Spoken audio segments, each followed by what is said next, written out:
ہوتی ہے انڈونیشیا کے جگرتا کی جو ہے وہ بارڈر سے لے کر یہ شروع ہوتی ہے. اگر وہاں اذان ختم ہوتی نہیں، ملیشیا میں جو ہے اذان شروع ہوتی ہے، ملیشیا میں اذان رکتی ہے، اذان کی آواز رکتی ہے. چائنا سے ہوتے ہوئے، چائنا کی بارڈر سے ہوتے ہوئے سنگاپور اور جو ہے ہانگ کانگ ہوتے ہوئے یہ ہندوستان میں سفر کرتی ہے. ہندوستان سے ہوتے ہوئے جو ہے سعودیہ عربیہ، بنگلہ دیش وغیرہ سے ہوتے ہوئے حرمین شریفین کی زیارت کرتے ہوئے امریکہ کے اندر جو ہے امریکہ کے اندر جو ہے اس کے سینے پر کھڑے ہو کر فجر کی اذان ہوتی ہے. یہاں فجر کی اذان ختم نہیں ہوتی کہ واپس انڈونیشیا کے اندر ظہر کی اذان شروع ہو جاتی ہے. یہ اذان کی ہماری تاریخ ہے. ایک لمحے کے لیے بھی جو ہے اذان دنیا کے اندر رکتی نہیں ہے. اگر اذان خدا نخواستہ رک جائے تو اسرافیل کا سور جو ہے وہ گونجے گا، اور اسرافیل کا جب سور گونجے گا تو اس وقت دنیا تہس نہس ہو کر رہ جائے گی. ہمارے پرائم منسٹر بڑے بڑے دعوے کرتے ہیں، امت شاہ جی جو ہے بڑے بڑے دعوے کرتے ہیں کہ ہم مسلمانوں کو جو ہے اس طرح کریں گے، ان کے ساتھ اس طرح سلوک کریں گے.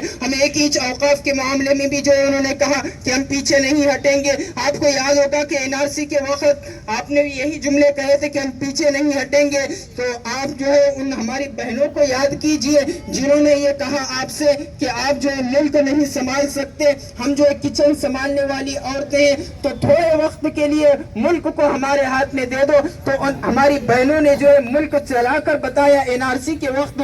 تو تمہیں جو ہے اپنی اماں یاد آ گئی تھی، آپ کہہ رہے تھے کہ ہم جو ہے کسی ایک اینٹ پیچھے نہیں ہٹیں گے. لیکن اسی وقت جو ہے ہماری ماں بہنوں نے بتایا کہ جب جنتا جو ہے دوڑانے پر آتی ہے تو دوڑنے کے لیے جگہ بھی نہیں ملتی. تو ملک کے اندر جو گنڈا گردی چل رہی ہے، ملک کے اندر جو ہے جو اسلام کو اور مسلمانوں کو ٹارگٹ کرنے کا جو مشن چلایا جا رہا ہے، اور یہ آج سے نہیں ہے، 1450 سال پہلے سے جو ہے یہ تیاریاں ہو رہی ہیں. اس وقت جب مکہ مکرمہ کے اندر اللہ کے رسول صلی اللہ علیہ وسلم تھے، آپ مٹھی بھر جماعت تھی، تو ابو جہل نے کہا تھا کہ اس مٹھی بھر جماعت کو میں آگے بڑھنے نہیں دوں گا، میں اسے یہیں پر ختم کر دوں گا. لیکن جو ہجرت کا حکم آیا، آپ نے ہجرت کی اور ہجرت کر کر مدینہ منورہ آ گئے. مدینہ منورہ آنے کے بعد جو ہے وہاں پر منافق نے کہا، عبداللہ بن ابی بن سلول نے کہا کہ اس جماعت کو میں یہیں پر جو ہے وہ دبا کر رکھ دوں گا، اسے باہر نکلنے نہیں دوں گا.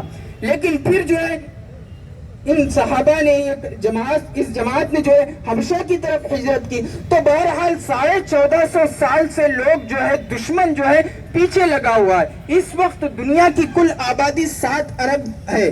یہ 7 ارب آبادی 2 حصوں کے اندر منقسم ہو چکی ہے.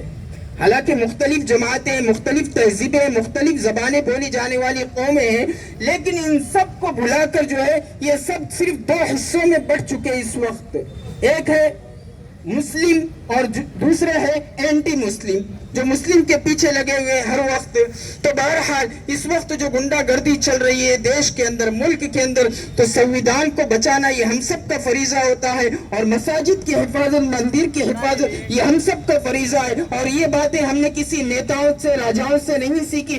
یہ باتیں جو ہے ہمیں ہمارے نبی صلی اللہ علیہ وسلم نے بتائی کہ دیگر مذاہب کا جو ہے سمان کرنا، ان کے عزت اور ان کے احترام کرنا، ان کی جو ہے عبادت گاہوں کا احترام کرنا، یہ ساری چیزیں ہمیں ہمارے نبی کے ذریعے سے جو ہے وہ تعلیم دی گئی. تو ہم اس ملک کے اندر مدارس کی بھی حفاظت کریں گے، مساجد کی بھی حفاظت کریں گے، اور مندروں کی بھی ہم حفاظت کریں گے. کسی مندر پر اگر کوئی آنکھ اٹھاتا ہے، کسی پنڈت پر اگر کوئی آنکھ اٹھاتا ہے، تب بھی ہم تمہیں نہیں چھوڑیں گے. اگر مسجد پر آنکھ اٹھاتے ہیں تب بھی ہم جو ہے اس آنکھ کا ہم علاج کریں گے. تو آپ سے میری ایک گزارش ہے، ایک ریکویسٹ اور ایک درخواست ہے کہ اپنی مساجد کو آباد کرنے کی فکر کرو. مساجد کو جو نشانہ بنایا جا رہا ہے یہ ویران ہونے کی وجہ سے بنایا جا رہا ہے، اس لیے اسے آباد کرنے کی خاص طور پر فکر کریں.